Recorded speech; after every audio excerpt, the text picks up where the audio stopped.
Stones, where we talk about the things that matter to small business. I'm Brian Walker, your host. Kim is my co-host, and we're here with Mike Ragsdale today, who is the CEO and founder of the 30A Company. Mm-hmm. So welcome. Thank you. Yeah, thank you for being on. Excited to be here. So the 30A Company has built an amazing tribe. Just something that is not like, most of what you see. Mm-hmm. Tell us a little bit about that.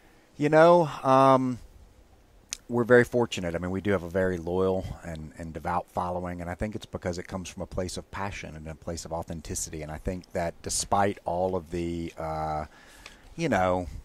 marketing techniques that are out there, nothing replaces authenticity. Mm-hmm. And people somehow, I can't explain how or why, but whether it's through an ISDN cable or through, broadcasting space, they can detect sincerity and they can detect a true authenticity, as opposed to, somebody just scheduling posts and it's being done in an office in Minneapolis or something. Mm-hmm. It's like, so we're here. We live this life.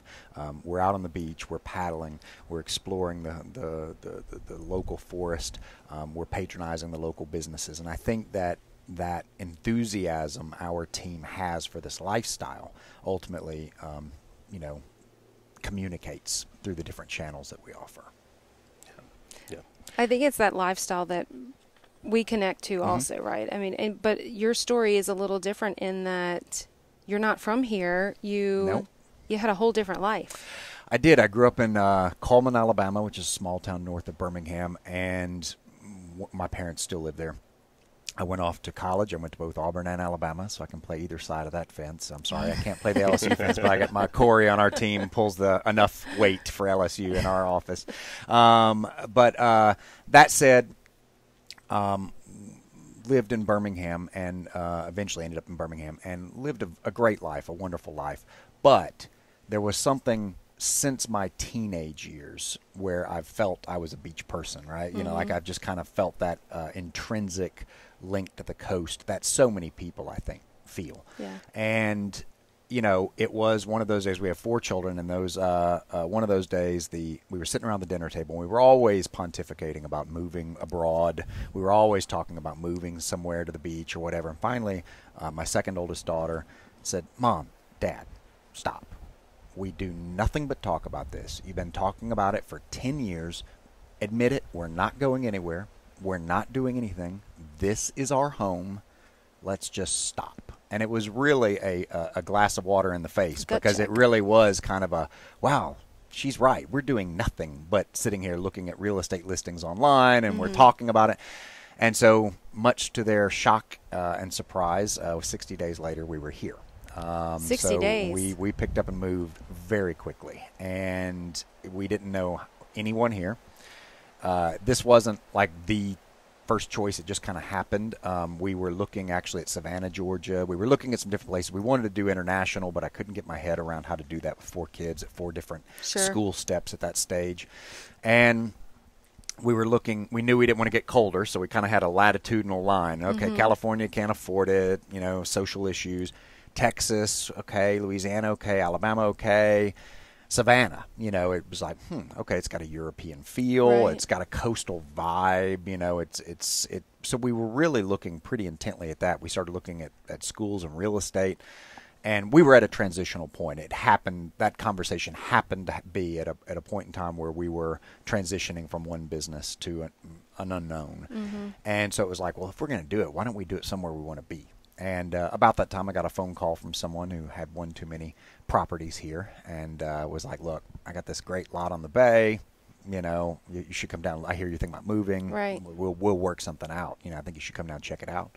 So we brought the kids down, we stayed at Baytown Wharf, and we let them do jet skis. We went and met with the principals at the schools and let them look at the schools. We let them really buy into the decision. So they were in elementary at the time? Well, they were in all stages. We had elementary, middle, one about to go into high school, and one about to leave high school. Now, we never would have taken our oldest out, but we came here in August, September, to start looking. Mm-hmm. And she was about to start her senior year, and of course, we were going to buy the house and then wait until after her senior year. We were going to start working on it and everything. And then was she the one that gave you the gut check? No, it was the second oldest that gave us the gut check. But after she saw it, and I think she was just ready. And so she's the one who really said, I want to go.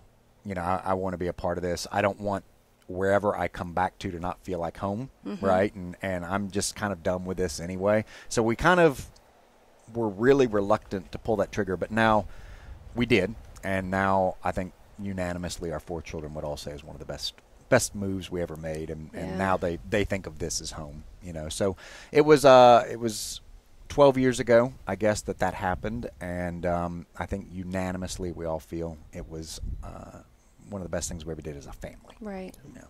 Kids will do that to you. As we record this, we're sitting at your beautiful home. Is this the lot that you came to look at? It is, except what happened was this is the lot, same dock, same everything, except the house. The house was built in the mid-'70s.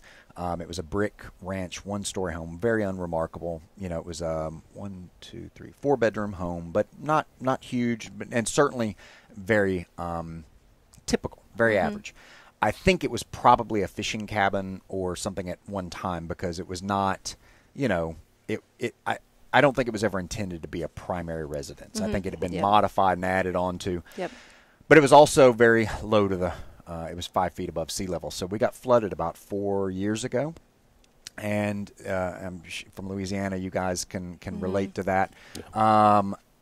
It was not the flooding itself that actually did it. I mean, we only got about a foot of water in the house, but as we started to pull out sheetrock, and we're finding mold and mildew and rot that have been back there for decades, and we're kind of meeting with building code people who are saying, yeah, this is never going to get approved, even if you're doing it. You know, so we finally just pulled the cord, we bulldozed the house and built up. And so we actually got an opportunity to build a house with really Angela and I in mind. Instead of historically, we've always built it with 4 kids in mind.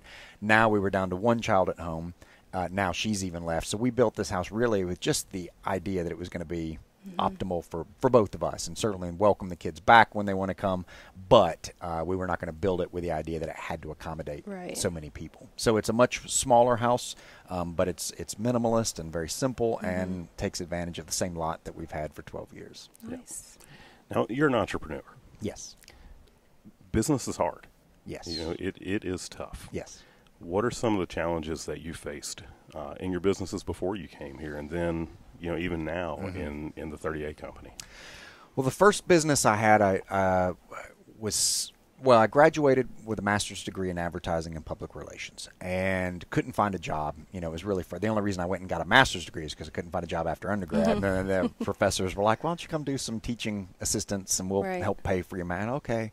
And then when I got out, I thought I'll get a job for sure. Now, still couldn't get a job. So I became an entrepreneur by accident, really, or out of necessity. And so I started a small, you know, graphic design and copywriting type business. I mean, I would design Girl Scout newsletters, I would design surveys for professors, whatever it took to just pay the bills. And that was going along, you know, fine. And I took out a small business loan to get a computer. And I bought a Mac computer, and it came with this little thing called an AOL disk, which back in the day, every computer was starting to come with these. But this is before the web existed. This was in '94.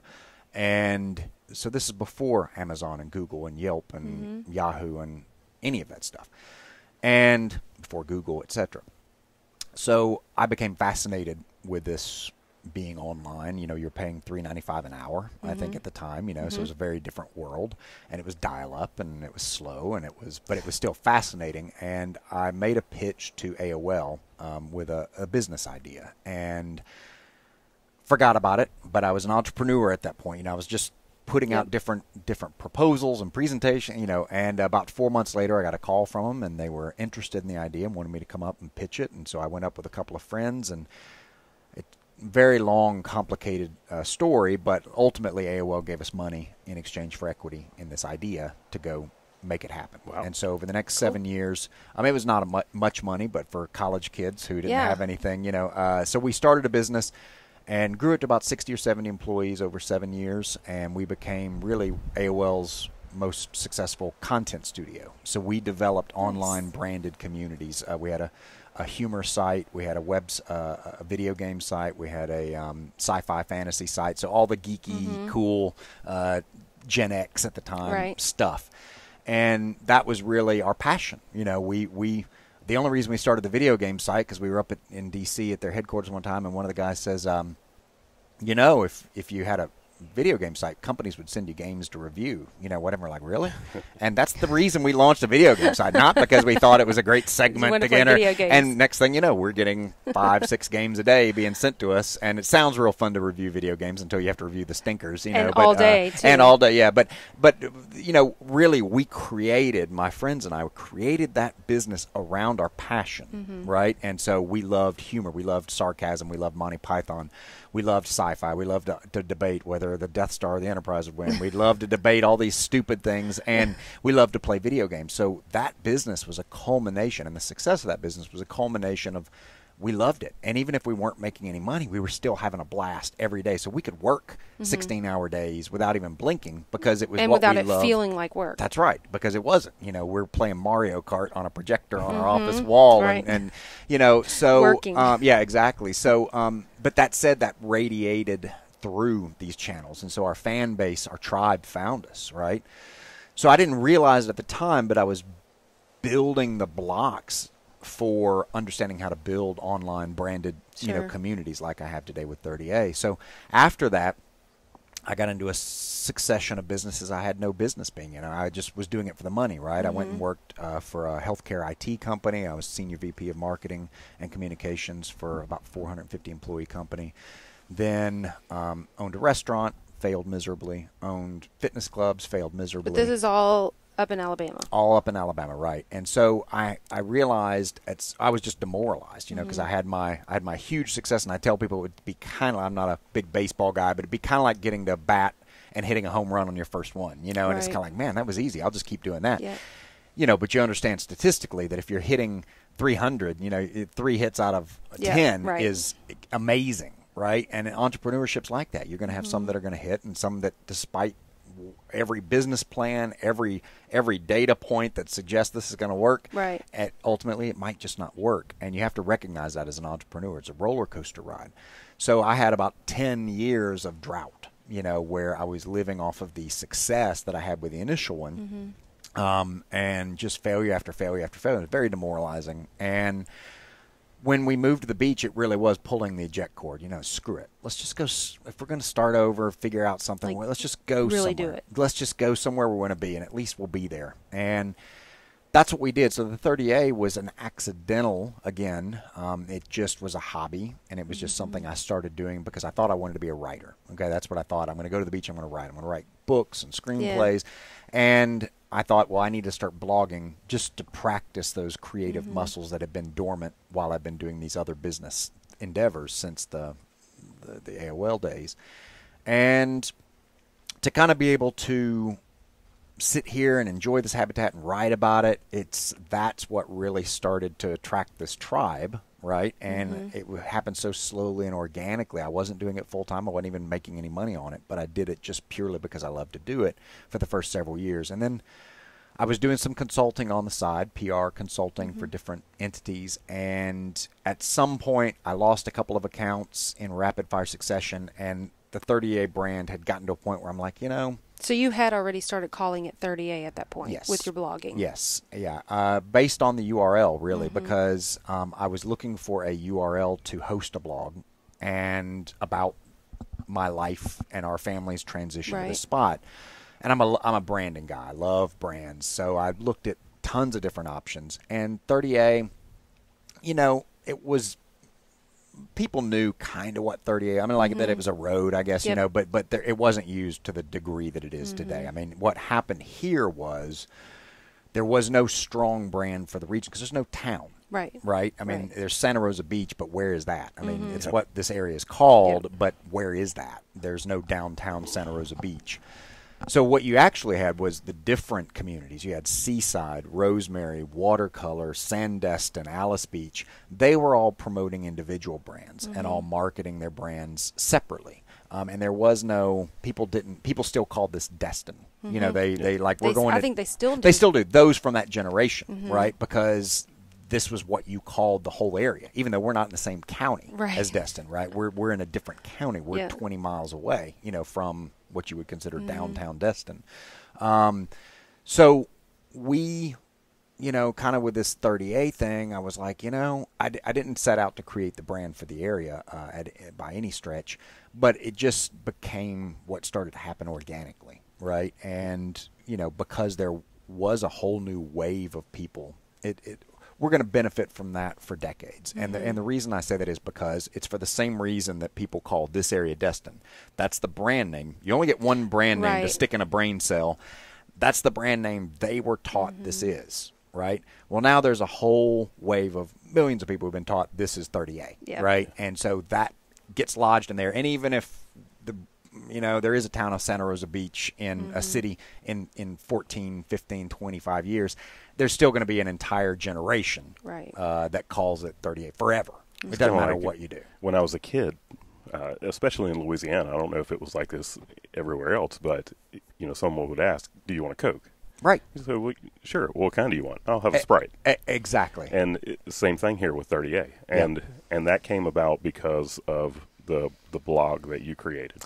Well, and I think, too, we've made a conscious effort now to take a step back from that, because as a local and as a business owner, growth is inevitable, change is inevitable. You're not going to stop those sorts of things. And we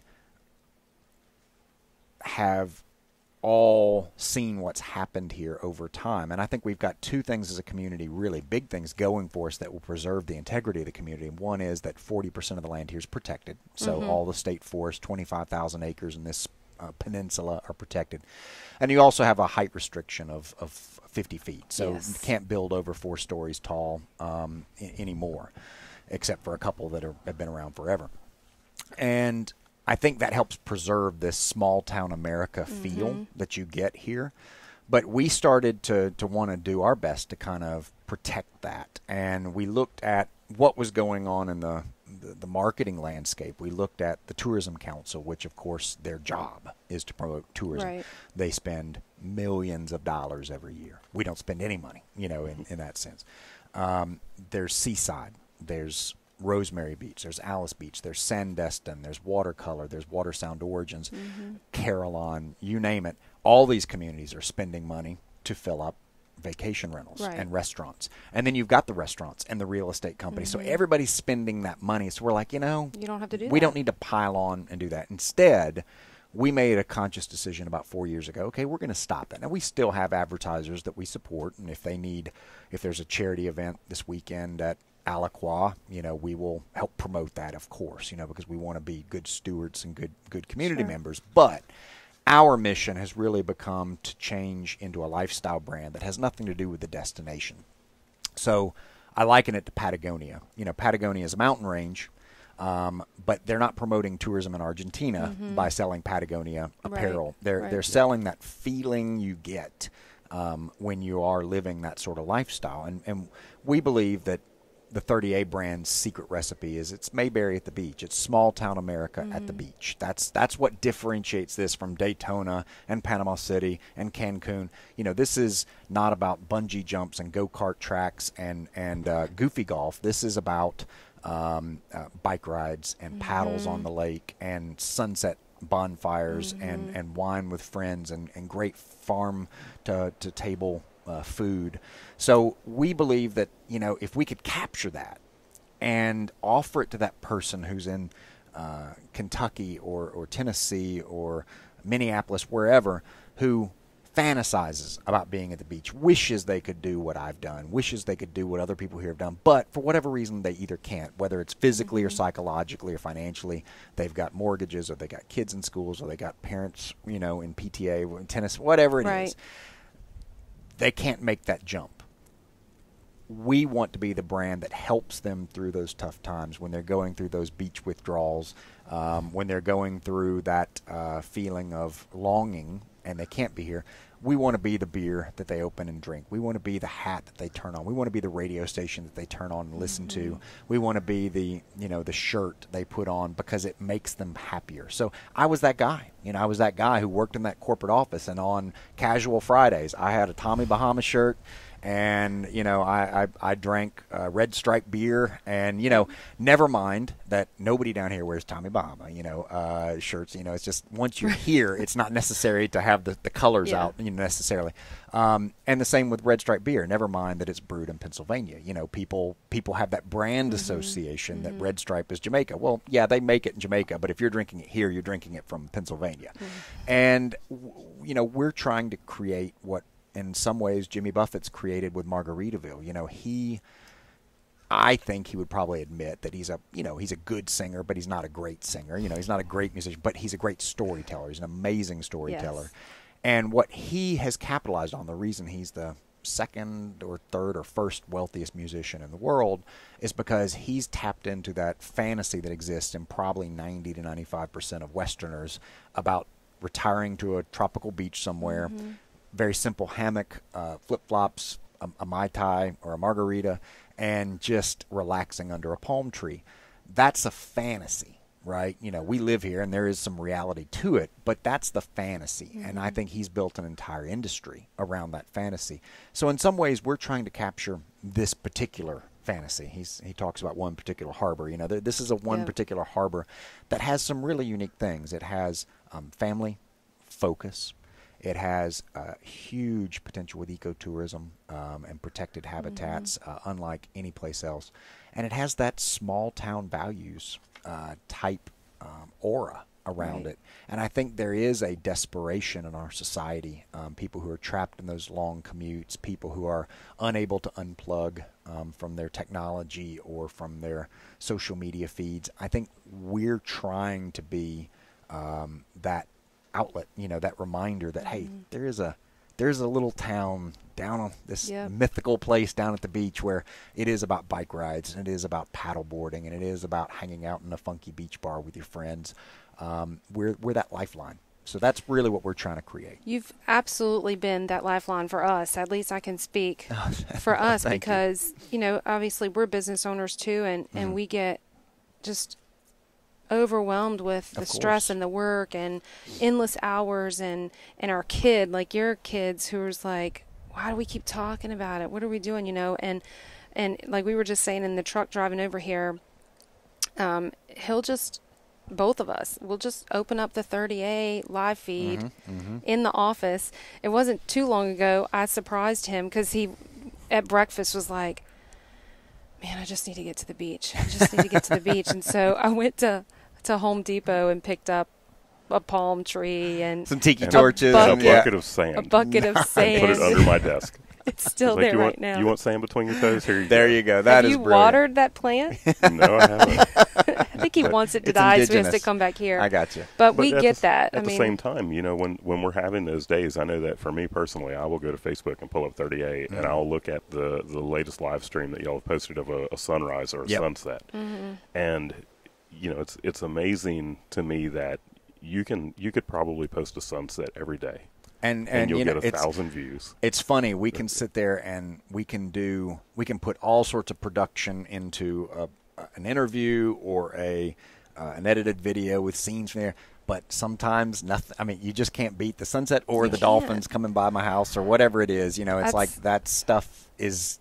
It's just it's authentic. It's pure, and I think that's a lesson that we can all learn. Is sometimes it's the simplest things that resonate most. Well, I think you were just hitting on something a minute ago when you were talking about we get wrapped up in our social media feeds, which very often becomes the highlight reel of somebody's life, and it doesn't point out the hard times and all of that.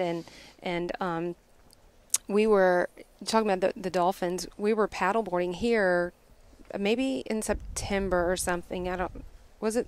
Yeah, it was last year, and 4 dolphins came right up, and it was checking you out. Unbelievable. Amazing. So, but it's I love the Gulf, but sometimes your feed and I guess it's you out here on the bay on a paddleboard, usually, where it's like glass. Yeah. Now, I tell you what, there is a distinct difference between Gulf and bay life here, and what most people fantasize about the Gulf, of course, when they get here, you find that most of them end up moving to the bay. The reason is, I think, twofold. One is the The Gulf is as unbelievably beautiful it is. There are privacy. You're in the middle of the action. You're in Main Street Disney World. Yeah, That's where everybody wants to be.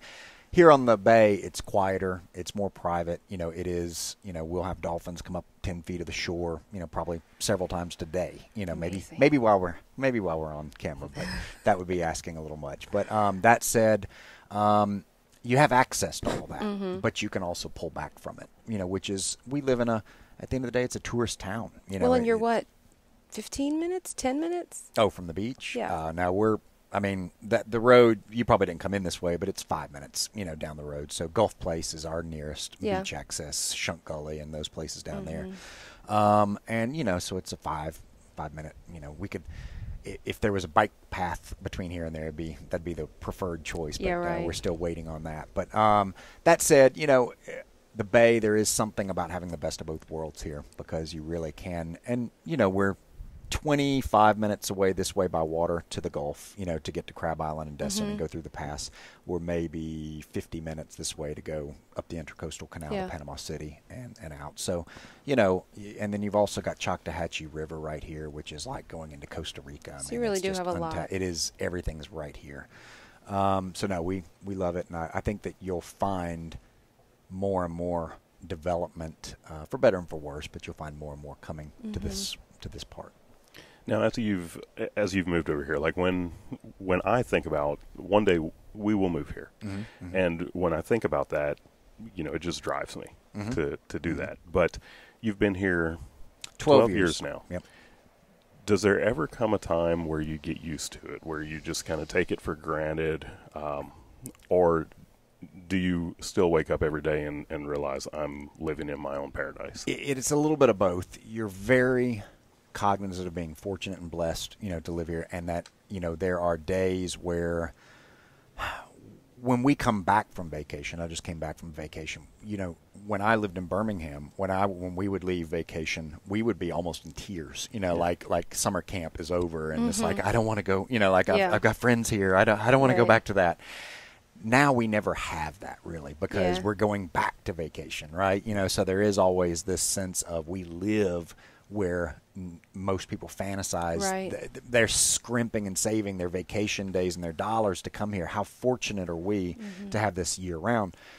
Even as we look at guests, and you talked about the different waves of people coming here, we know as locals when Georgia schools are out, when Louisiana schools are out. So we know when people are going to be here. And a lot of times when you have people from larger cities like Atlanta, it's interesting, and we don't judge, but it is interesting because a lot of times, 5-6 days is not enough time to decompress, so they get here and they're in such a hurry to relax, right? Yeah. That they're still on Atlanta time and they're still, and our culture operates very differently. We're much more laid back, much more relaxed because we've decompressed. And that took about 3 or 4 months for me. But I remember when we first moved here, there was these days where I would pace around and all this. And finally, it was almost like a valve one day, just kind of releasing. And we see that a lot of times here in that people are still very wound up. About Thursday of the week or when Friday, it's almost time to go, they get decompressed. They start to feel relaxed and to move into their, excuse me, I'm not going to slap you, but I'm going to try and get that bug to leave us alone. It's time for them to go home. Yeah. And then that's kind of the sad part, is they never really get to breathe in, and exhale. So I do believe that we take it for granted, though, a lot. When we were building our current home, we lived in some rentals, and those rentals were 2 blocks from the beach, and we hardly ever it's like, okay, we looked at it as a vacation. Hey, we're going to get to feel what it's like to live in other communities here. And we actually lived in several different homes during that period of time. And how long was that? It was about 2 years, all told. And it was one of those things where we're like, man, we're going to be right across the street from the beach. How cool is this? But we found that we didn't take advantage of it. We got involved in our jobs, and you forget. Sure. The minute you step out, you remember, right? So it's like yesterday I had a meeting with a he's like, hey, you want to go meet at Chiringo? Have a drink, talk about this stuff. So there are these moments when you're like, okay, it's a Monday afternoon. I'm sitting at a beach bar on the patio having a business meeting, right. Having some cocktails. And that's when you really do appreciate that, and you see the other people who are at the bar and you can tell they're not from here, right. and they're all lined up to enjoy their last, or their week of vacation. That's when you begin to feel pretty fortunate and blessed. So you talked a few minutes ago about that guy. You said that guy that wants to do what you've done. What do you, and I've read where that's part of your life's passion now, is to help encourage people to do what you've done and get their dream life. What do you tell those folks?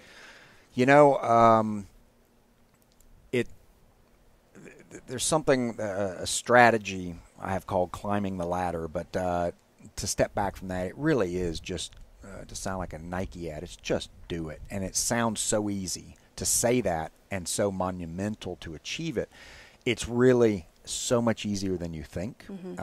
And whether that is changing jobs, or whether it's going on an around-the-world adventure, or whether it's just, deciding it's time for vacation and we're going to go for 2 or 3 weeks instead of 5 days, you'd be stunned at how easy it is to do once you've set your mind to it. I hear you say it will happen. That is the key, number one. Okay, I believe that we were taught as children a lesson early on that went over most of our heads, no pun intended. It was in T-ball. And every coach back then said, keep your eye on the ball. We all heard that. I was horrible at sports and, still am. But I recognized at some point later in life, they did not mean that metaphorically. They weren't saying pay attention. There is a literal, if you keep your eye on the ball. There's a reason football players wear numbers. I mean, you're trying to hit targets, and it somehow, when someone's throwing a 90-mile-an-hour ball at you, if you keep your eye literally on the ball, somehow your body can coordinate and hit it. If you're kind of, what's that guy in left field doing? You're not going to hit that ball, right? So I think career-wise and lifestyle-wise, many of us, we graduate college and we do what I did. Most of us do this. We just send out resumes. We're not really thinking about what we want. We're kind of like, I'll move where. So if somebody offers me a job in Detroit, I'll go live in Detroit. Well, I'm telling you, where you live has a huge direct impact on your happiness. And totally I'm a big believer that you should decide where you want to be first. You'll figure out the rest, especially if you're coming out of college. Like if you want to live in Paris, if you want to live in Aspen, you want to live in New York, go there. You'll figure it out. Yeah. But here's what's not going to happen. If your fantasy is to live in Paris, you take a job in Des Moines, it's going to be a long time before you find yourself working in Paris, right? So I believe that this climbing the ladder strategy, I liken it back to the first time I remember having a high dive jump. I was scared of heights, not like a phobia or anything, but just like anybody, a natural tendency to not want to plummet to my death. And there was a Olympic swimming pool in Decatur, Alabama. So they had these, not just the high dives, but these concrete, platforms that Luganis and a lot of these guys train for the Olympics on.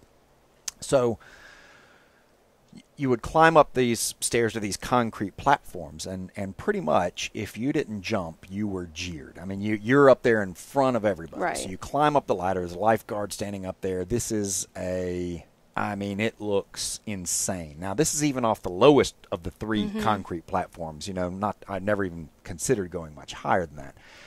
But I remember being a prepubescent, middle schooler type kid, and you're up there and you're awkward and embarrassed to begin with, and all the girls are looking at you and all the guys are jeering at you and yelling profanities and jump and all this stuff. At some point you have to make a decision. You either have to climb back down, which occasionally happened, and it was brutal to hear people yelling at wussy, whatever, or you jumped and you had an impact and it probably hurt and you belly flopped, whatever, but you survived and you did it. I believe that big decisions like that, if you want to make something, let's say you want to do an around the world trip or you want to move to the beach, I think honestly you've got to put yourself up there on that platform. You've got to commit And that can be committing in a financial way. So in the case of, we wanted to do an around the world trip about 6 years ago, didn't know how we were going to do it. And we just went online and bought the tickets, and 9 months out, and just said, we'll figure out homeschooling. We'll figure out, like, we don't know how we're going to do this, but we'll figure it out. Right. At that point, we had about $8,000 in the game. And we went on Facebook and said, we're going to do this, you know. And so it's like, you didn't want to be that guy, it's like, we're FBO. like six. Yeah, you didn't want people going, hey, how was that trip? Yeah, we decided not to go. You know, it's like, it's like there's peer pressure at that point to do it once you've said you're going to do it, whether it's moving to the beach or starting a new business or quitting a job or whatever. So I do believe that climbing the ladder is no pun intended, is the first step, and it's an incredibly important step, because I did not want to jump off that. I wanted to climb back down, but the humiliation I would suffer outweighed the death I might, in my mind. I was more afraid of being humiliated than dying. So was it your daughter? Was it your daughter that day that really made you climb up there? That's probably, it was probably like the pin, the straw that broke the camel's back. It's like, we just needed that push. Yeah. But, she kind of called you out. She absolutely called us out. And, I think that peer pressure, and that was more of a wake-up moment. That was more of a, wow, I mean, a decade has slipped by in this city, and I didn't even realize it. And maybe she's right. Maybe this is just where we need to be. Time goes by really fast. And that was kind of like okay, we probably do need to make a decision. Are we just going to do this, or are we going to do this? And we went this way instead. But I think that for decisions that scare you, like jumping, it's not just the jump. It's put yourself in a position where it's difficult to back out of. It's not impossible to back out of, right? So if you're going to start a business next year, maybe you're working in a cubicle farm and you want to go start your own business, you can say, hey guys, I'm starting a business, and tell your employer at the right time that it's going to force you to figure it out. And guess what? You can figure it out. Whatever it is, you can absolutely do it. And I promise you that if you're that guy in Nashville that thinks you can't do it, it doesn't matter whether you have mortgages or kids in schools or whatever, you can do it. It's just a question of trade-off, Right. Well, you talked about your early businesses and how they were businesses of passion, and they succeeded, they thrived. And then you went into other businesses, as many entrepreneurs do. They're like, well, I'm doing well in this business. Let me go do this other thing that most of them have no business doing. I've done it myself, failed miserably.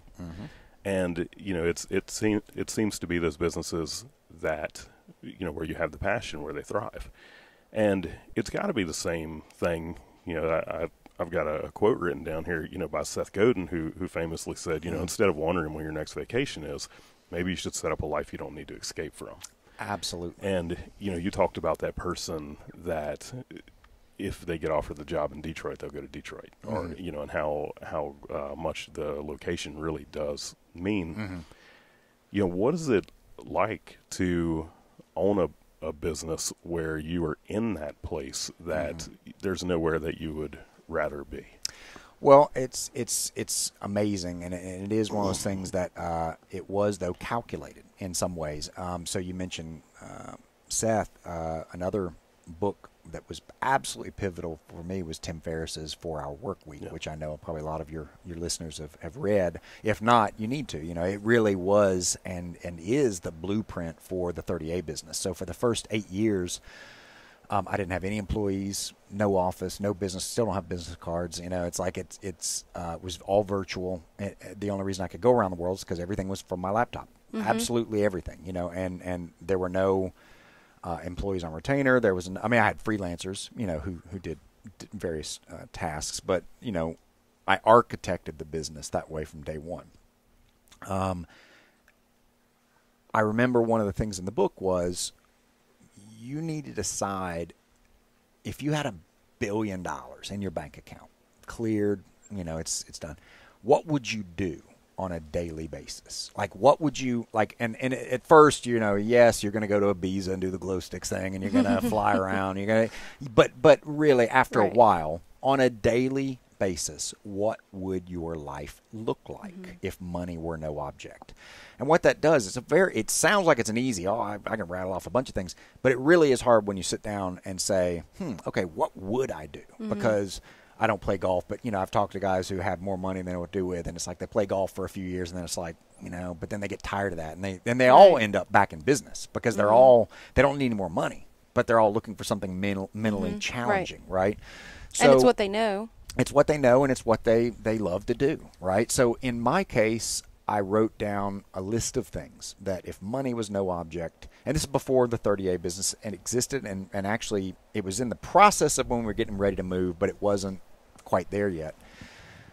But I wrote down, I would spend days on the beach. I'd spend as much time on the water as possible. I would hang out with fun friends. I would drink in funky beach bars. I would enjoy cigars and laughter. I mean, it was all this type of list, and I've still got the list. And it was this type of list. And what's interesting about it, and what he kind of challenges you to think about, if you really step back and look at the list. Oh, and another thing was I would travel without restraint, travel without time limits. Right. I would never have to wake up to an alarm. Like things like that, very tactical things. But when you step back and look at the list, almost none of them required any money whatsoever. They required being in the right place, maybe living in the right place, but none of them required $1 billion, right? None of them. I mean, they were all things that you have this perception that this is a fantasy life, but really it's very obtainable. So I looked at, with the exception of travel without restraint, which, that does cost a little money, but actually it's cheaper than people think, to have achieved that. And even yesterday when I was having this meeting down at Chiringo with my friend, we were talking about this actually, and I just said, I said, this is the personification, right? This is that list. It took years to get there, but it's because I kept my eye on that fantasy, right? Like I kept my eye on that list. And now, it really is the daily life I live. And I feel very fortunate. And that's why when somebody has asked me in the past about, selling 30A or buying 30A, as far as the lifestyle brand, and I'm like, I'm not in a hurry to do that because this is what I want to do, right? Like, in other words, if I sold it tomorrow, I would still be doing this. Like, I mean, because this is my natural state. You know what I mean? It's like, this is my natural state. And so I think that if you're passionate about something, whether it's cars or surfing or, craft beer or coffee shop, whatever it is, if you're passionate about something, if you follow that passion, then even if you're only making $20,000 a year, $30,000 a year, you're going to be enjoying your days because you're going to be doing what you love to do. So even if you're failing, you're going to be succeeding, because I don't believe the goal of life is to accumulate wealth or things. It's to be happy. So if you're happy, you win. You can be an invalid or a prisoner and happy. You're still living a better life than a billionaire who's unhappy. Yeah. I mean, plain and simple. Well, and wherever you are. I mean, we're in Hammond, Louisiana, and it's one of our core values is to make sure that the people that work in our office are happy. 8 hours a day is a long time to be miserable. Yep. And so happiness to me is the meaning of life, and it's like, if you're not happy, every day that goes by, it's an hourglass, and every grain of sand that drops through is one day. You don't know how many you've got coming down. It's like the top's blacked out, so you can't see how many grains are left, but every day that passes through that's unhappy is a waste. That's a score against you. Every day that drops through that's happy is a victory. So I think we've been trained, and it's not our parents' fault, it's just the way they were trained, but we were all taught to believe that if you go work, you put in your 40, 50 hours a week, and then when you get to be 60, 65, 70 at the worst, you're going to end up at this Shangri-La, and you're going to have all this money saved, and you're going to be able to go wherever you want. And it's like my dad, he worked for the power company, started as a meter reader, and, worked for the power company for 42 years. And, he's like, do what you're doing, son, because he's like, I'm telling you, I'm not going to be on a jet ski anytime soon. I'm not traveling to Vietnam and to Laos. It's like he can't. I think that's probably, so we had 2 massive floods, not hurricane related, 2 years ago, so in 2016, and I think that was the beginning of the switch for us when you said he actually said we are moving here. The transition from, oh, we want to move there and it would be so great to live there. I think it was the beginning of that switch for us to saying we are moving here. It's in our plan. We're working on that. Was those floods, and then I watched my parents lose everything. Of course, the flood. We literally, when it was done and over with, we knocked their house to the ground, and ended up rebuilding for them. But also during that time, there was 3 months that I completely left the business to just go focus on helping my parents, and the business went on. Yep. My people took care of it. Yep. That's like, we talk about we're going to move here. Well, we will, we love Hammond, Louisiana. It's a fantastic place. It's an amazing place. And we will always have roots in Hammond. Sure. We've got our business there. We will be back and forth to Hammond. We have great friends our family there. and friends are there. So, our church. It's a place that will always be involved in that community. But our day-to-day, will be here. Well, and I have a theory, or not a theory, but a belief that there are what you call 1 percentile places to live. And what I mean by that is they're the best places on the planet to live. For some people, that's Manhattan or Prague. Some people it's Aspen. Some people it's Santa Rosa Beach. Some people it's St. Augustine or Cancun, whatever. It doesn't matter where it is, but those are the most desirable places in the world to live.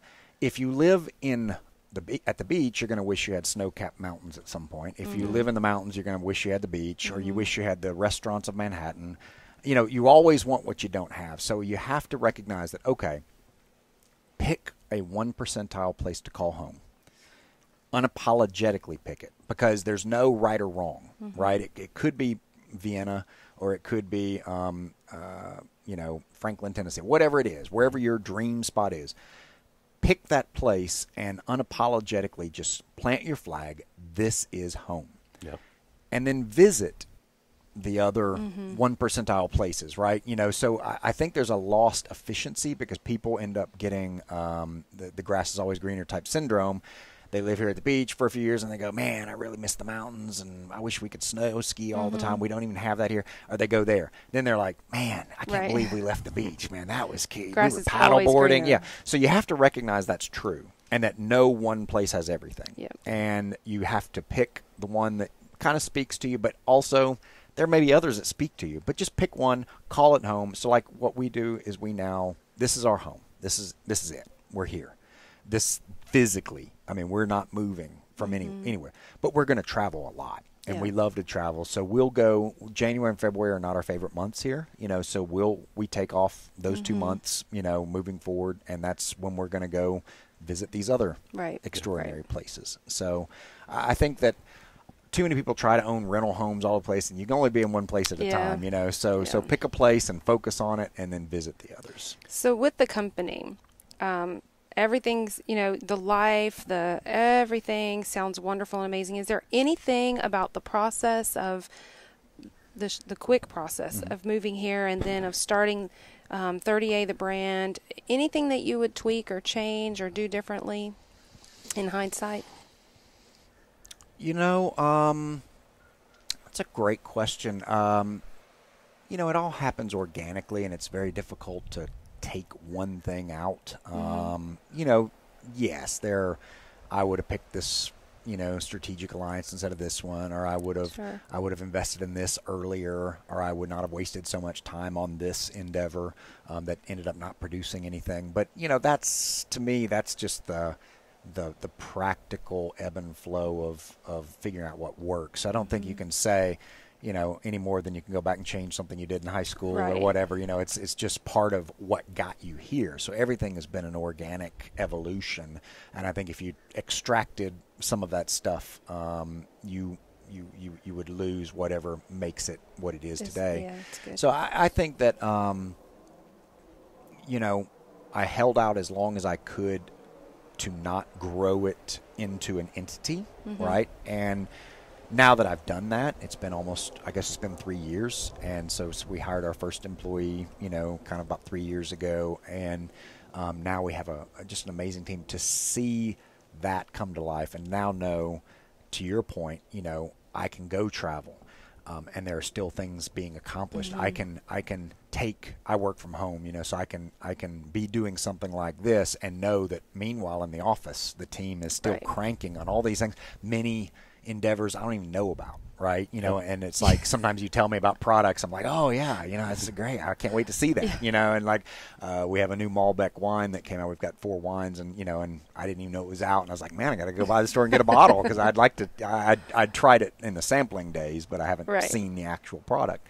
So it's great to have a team that's accomplishing things independent. And so, I think that I think it happened in the right order. I think I held out as long as I could, but I also think it was the right step, to finally let the brand. But all of those things led up to. So now every decision you make, you're pulling from all of the past decisions that you. Correct. And now I've got like my partner Joanne. She's off on a fishing trip right now. She's a big fly fisherman. So I went on my big trip. Now she's off on hers. But she's our chief operating officer, and she really was a fundamental. Correct decision. I've made bad partner decisions in the past, but she was just an amazing decision. And so we've been like a yin and yang team. She's the numbers person. She knows processes, and I'm the vision guy. I'm the brand guy. I'm the evangelist. And so we make a great team in that sense. And that's a big decision, though, to bring in a partner, and to see that be a correct decision, all these years later is a really a great feeling, because now it really does give me, like your parents, to be able to step away and to go help them, gives me that comfort knowing that I can be extracted from the machine. And you have to be, it's like you have to be extractable.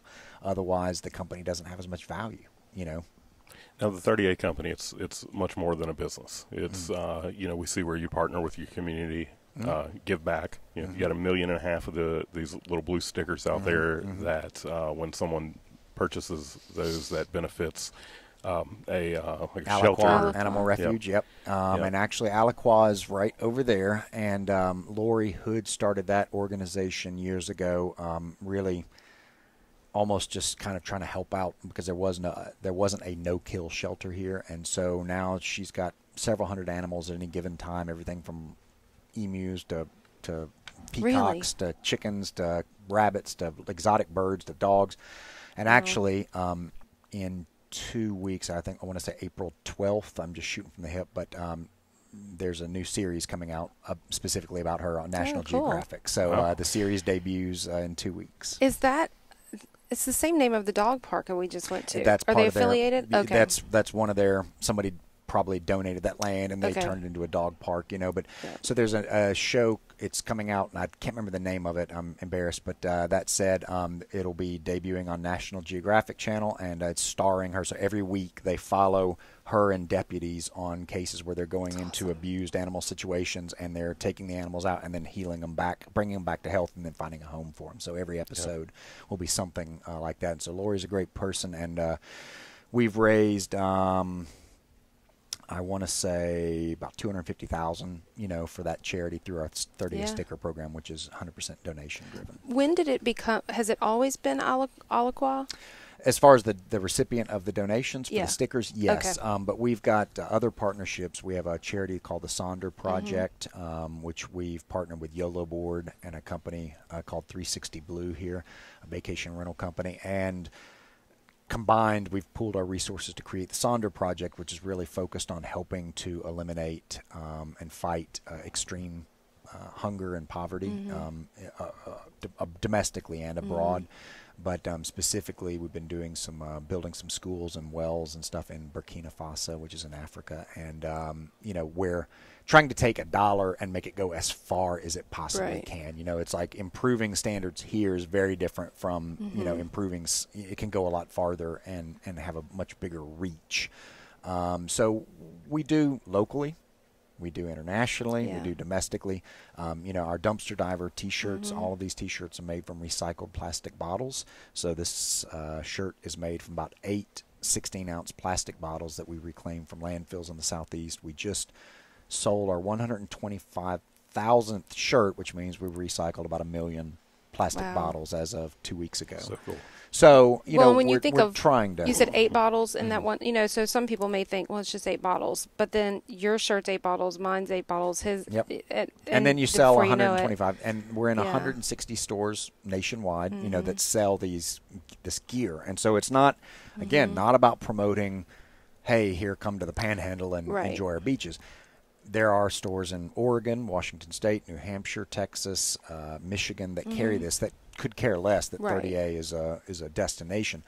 It's more about they like the eco, friendly message and what it's doing. So, that's really this next iteration of the 30A company is we're not focused on being a destination brand. We're focused on being the homepage for beach fans. We want, if you come to 30A.com, yes, you may see that we've got ties with Aliqua and we've got local events happening, but you're also going to see articles submitted from surfers in Bali. You're going to see people who are doing conservation work in South Africa or in Spain. So we're becoming much a BuzzFeed for the beach in some ways. Much broader content, and our apparel same kind of thing. We're taking the approach where we want 30A to represent this feeling you get, and it doesn't matter whether you've even been here or not. I tell people about 8 years ago, even though I thought of myself as a beach person and a parrot head and all those things over the years. Key West, first time I went there was about 8 years ago. Have you been there? Yes. Okay. Loved it. But I will say that the fantasy of Key West is actually more powerful than the reality of Key West. We would agree. We just we drove down to Key West with our camper and 2 dogs and 2 teenage boys just this past summer. And we went because we wanted to see. Do we want to live in Key West, or do we want to live in 38? We knew we had kind of narrowed it down and said, okay, it'll be one of these 2 places. And we did enjoy Key West. Oh, it was great. It's beautiful. We'll take 30A over Key West. And that's what we did the same thing about 2 years ago. We did a road trip in my beat-up old truck, and we just hugged the coast. And we said, all right, we know we're going to break down at some point because we're going to take 2 weeks. And we know at some point my jalopy will break down. But as long as we're along the coast, who cares? We'll find a beach bar, we'll get somebody to fix it, and we'll have 48 hours where we're just sitting in some random beach town, So how cool will that be? So we did break down on the way back up the up the East Coast, but it was just like on a Saturday night. We just sat, Monday morning we were on the road again, so it's no big deal. West Palm Beach, we had to spend a Sunday. What was us? Terrible. So that said, same kind of thing. We really got to see all of Florida's beaches up close and personal, all of them, and I've never seen anything like this. As much as there was appeal and they each had their unique charm, I haven't seen anything that I would trade. But the Key West thing, it reinforced to me that the idea of 30A is more powerful than even 30A itself as a road. It's again, there are more people who need the idea than the physical, place. And so Key West is one of those things where, again, I think that I had this fantasy of what it was. And as Key West, I'm envisioning beaches and palm trees and cottages. And then when I got there, I was like, it's not really a beach. It's not. And it's like, is there, and I mean, again, wonderful place. Love it. Been a couple times since then and would definitely go back, but, and it's cool and funky, but, it's not the fantasy I had. I would live here and visit there. That'd be a place I would visit. Absolutely. We loved it. And so I think that that's what we're really trying to accomplish here. Is we're not trying to convince anybody to move here. We're trying to convince people that there is a different way, to live. There is a simpler way to live, and that it doesn't have to involve affluence and technology, and it doesn't have to. It's a campfire. It's a bike ride. It's a drive through the forest. Right. It's just hanging out with friends. That switch, is that what you would say is really the immediate future of the 30A company? Is there anything else that's coming that you want to talk about? So we've got 3 divisions in the company. We've got digital, which is what we started with. That's the websites, the mobile apps, the Facebook page, the social media pages, the radio station, 24/7 radio station. It's at 30aradio.com. Then we've got retail, which is we've got 3 stores that are local, but we have a huge online sales division, which is the biggest part of our business in a lot of ways. We've got... which, by the way, I'm just going to say the marketing for that, It's really good. Oh, You well, get thank me you. every single day. Every day. Okay, well, thank you. I love it. And then the licensing is the third part of the company, which is the smallest part of the company now, but could be, Margaritaville's at this point, all they are is a licensing company. They don't even own the restaurants or anything anymore. They just license that brand to those places and to those products. So we have the 30A Beach Blonde Ale by Great & Beer. We have a new 30A Rosé beer coming out next month. We have all the beers in cans coming out. We have my dog coming out. All right, Cosmo. We have wine, we have coffee, honey, paddle boards, we have bikes, all of these different products that we don't make, but we license, to people that want to partner. So I think last year we kind of said, okay, we've got this new recycled apparel line, which we call Dumpster Diver. It's kind of a subset of the 38 brand. Okay, it's a question mark. Will people outside of the Southeast and Midwest, will a place in California, will a place in Wisconsin, will a place in Maine carry 30A apparel? It was a big question mark. I thought they would, but it was still kind of not sure until we try. So we kind of looked at the footprint of our mailings, and, it is real heavy Southeast and Midwest, St. Louis, et cetera. But, it didn't go too much further north of, North Carolina, too much further west than Texas. So as we start to go out with this apparel line, we're able to very quickly get into lifestyle and outdoor outfitters and surf shops in Atlanta, Nashville, places like that, because they recognize the brand. Right. And then it started happening in Grand Haven, Michigan, and in Galveston, Texas, and in Portland, Oregon, and in New Hampshire, and in New Jersey. And so now we're in all of these surf shops and or outdoor outfitters or lifestyle boutiques or places, any place that sells Vineyard Vines or Life is Good or whatever. They like the message and they like the designs and the feel of the product. So a year into that now, we looked at it and we said, okay, we're in 160 locations, nationwide. Right. And we're like, okay, so it worked. Yeah. I mean, that worked. So now this year our focus really is transitioning the digital side of the company to where it's not just, hey, come out to this place Friday night. We'll still help our advertisers and local business, but we recruited a team of freelance writers from, again, Bali, South Africa, Spain, you name it. We've got writers all over the world now submitting articles. And those articles might be 7 things you didn't know about starfish. Gotcha. It might be, what you really need to know about sunscreen. Whatever it is, it's things that appeal to all beach people everywhere. Right. And whether you've been here or not, it's kind of secondary. We still have a section for local news, but we're trying to step. So I think that's a big part of the transition. So I would say that the 2 big things we have going is growing the digital brand to see if we can become the homepage for beach fans. Right.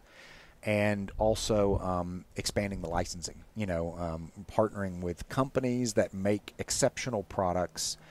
We're really particular about who we partner with because we want it to be authentic. We want it to feel right. There's only so many local products you can go with. At some point you run out of, you can't have wine from here. You can have wine from Washington State where we do it, but we pick the best and we work with them to kind of craft what we think are coastal, varietals. That said, the other thing is, we get this big music series we've launched called 30A Sessions. So our first was in October, and that was Lady Antebellum, and we had kind of a Austin City Limits meets the beach type concept, and we're working on show number 2, and not in a position to announce who it is yet, but that said, we'll be somebody, we think we'll go outside the country genre. I can't go into names, but that said, we really want it to end up being something that it's not just about the 300 people who are there experiencing. It's about capturing it and sharing it in a way like Austin City Limits does with the world. So, speed round. All right, let's wrap it up.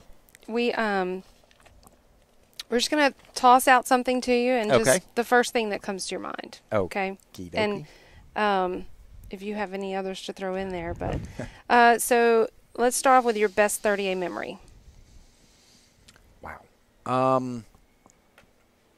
I would say, maybe it was just because I just mentioned it, but 38 Sessions that night was a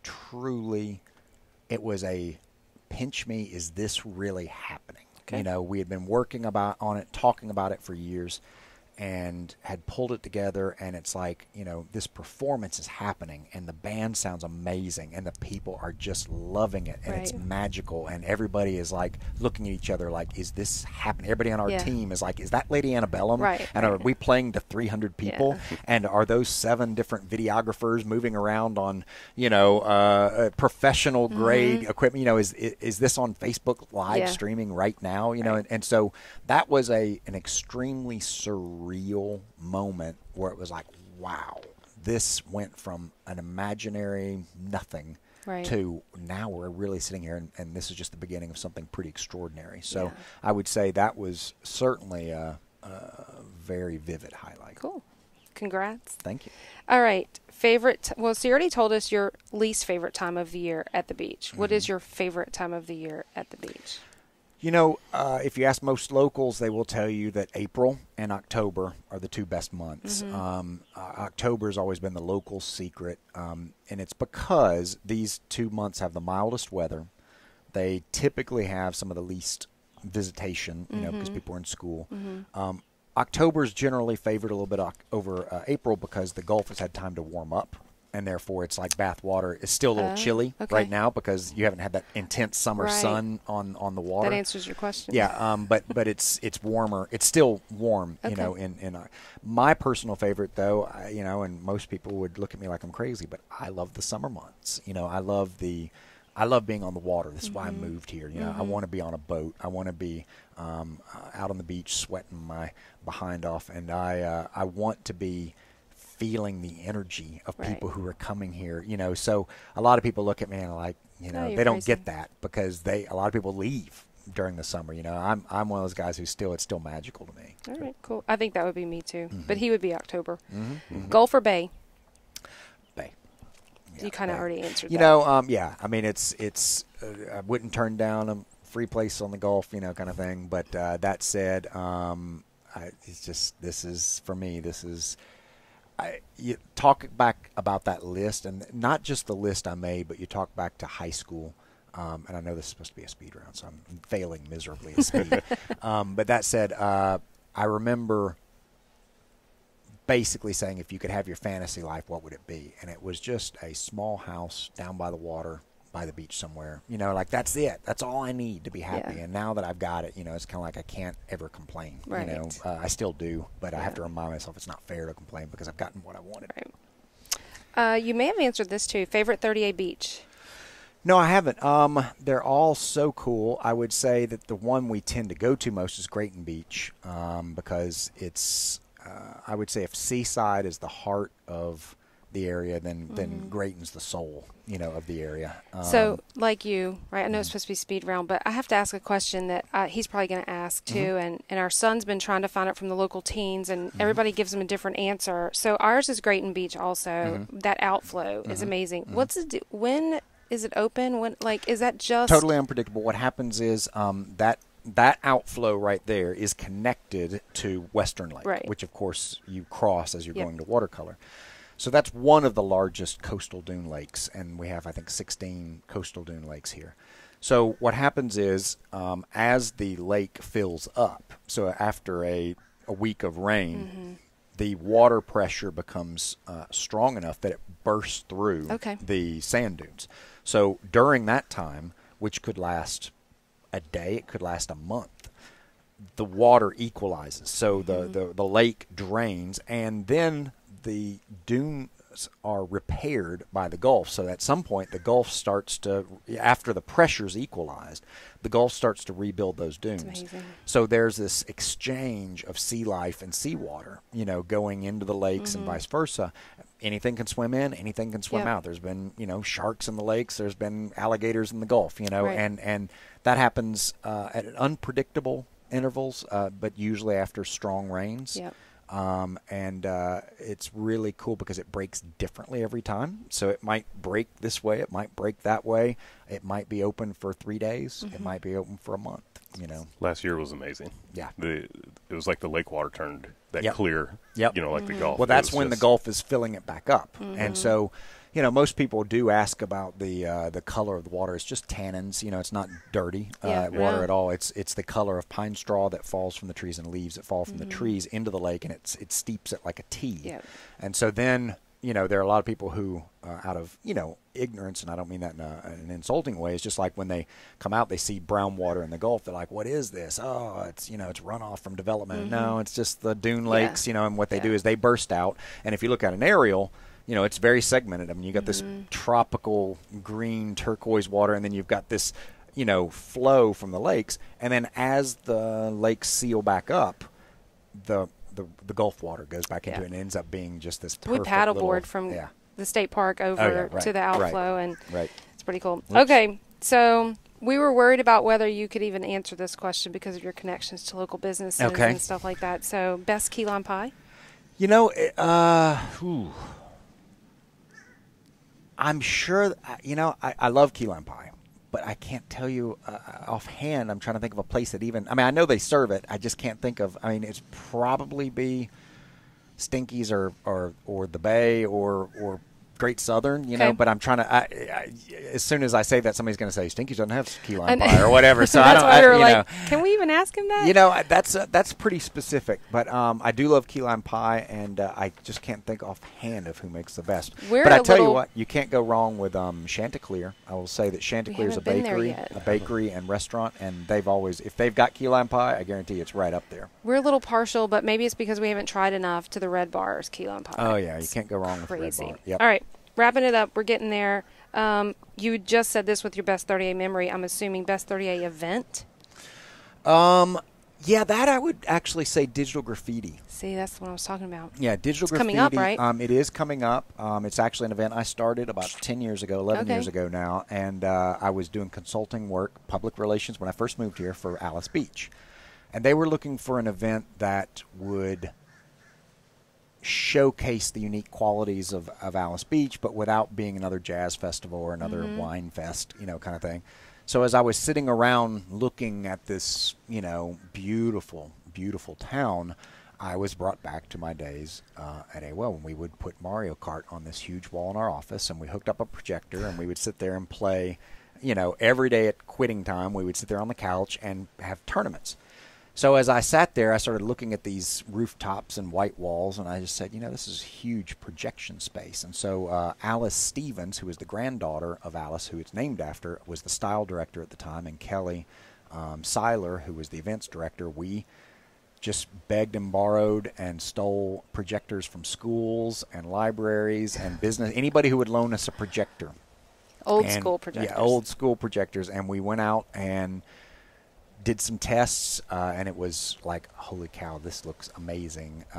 And we held the first event, and I don't think anybody knew what we were talking about. Even the founder of the town brought me into the office about 2 weeks before and said, "What are you doing? Now, what is this thing? Like, what? I don't think we should do this." I'm like, we got people coming, dude. Like, this is happening. It's going to happen. There's no stopping it now. Yeah. Because we got people coming in, so they did it, fortunately. And now it's become really one of the signature events of the area, and it will only continue to grow. It's stunning, really stunning. I think it's in May this year. I think I just read about it in, not Coastal Living, but another big coastal-ish magazine, but... it is extraordinary if you've never been. It's like it's like being able to interact and walk into art. There was an event. Every artist does something different, So originally it was just projecting cool videos and images on the wall. Now, like we were hoping it would, it's really come to where artists are curating specific pieces. So they'll look at the space that's on a wall or a chimney, and they'll design some art specifically for that space. And not only that, now it's getting interactive like we hope. Yeah. And so you can walk up. There was one where they had vines growing up a wall, and when you went up and touched it, the vines would die where you touched it. And then 30 seconds later, they would grow back. But, you could just walk up, and so it's starting to get really cool. Share the date. It's May. Digitalgraffiti.com. I would hate to say the wrong date, but I want to say it. I know it's in May. I think it's around the 12th. But again, I would hate to give the wrong date. But digitalgraffiti.com, and I think this is going into its 11th year. So it's really super cool. Last one. Artists from all over the world, by the way. Awesome. Kayak, canoe, or paddleboard? Paddleboard. I'm a YOLO board was born here down the street. My buddy Jeff Archer started that company about the same time as 30A, so we've been watching each other's growth parallel. And I used to own kayaks, 2-person kayaks when we were here, but the perspective you get when you're standing up and looking down as opposed to sitting, level with the water is much better. And it's just, to me, it's more versatile, and it's just a lot of fun, and it's something anybody can do. It is. We've loved it. We when we were in Key West, we were paddleboarding down there, and the manatee came up right underneath. No way. It was literally that's like magical. The size of half of. Oh my gosh, it was incredible. So, anyways. Well, Mike, we could sit here and ask you questions all day. This has been great. Thank you. Thank you guys so much for being part of it. Yeah, excited about it. Thank you guys. All Nice right. to meet you. You too. Thanks. Thank you.